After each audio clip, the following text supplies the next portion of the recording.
Lagay na natin si gata. Ay, grabe, oh. Sarap.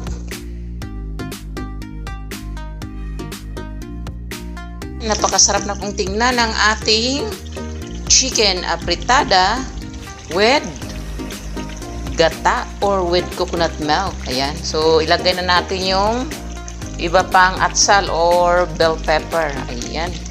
Grabe, sarap nito mga kaibigan. Parang kaldereta lang siya. Ingredients, pero wala siyang green peas. Na iba lang. Lagyan natin ng gata para mas lalong sumarap. Lagay na natin si gata. Ay, grabe, oh. Sarap.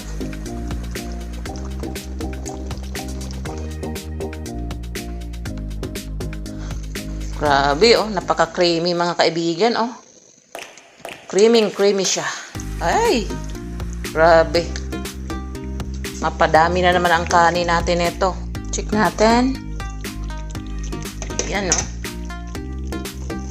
Bago ako matulog, nagluto tayo nito para si Habi, pagising niya, meron na siyang ulam.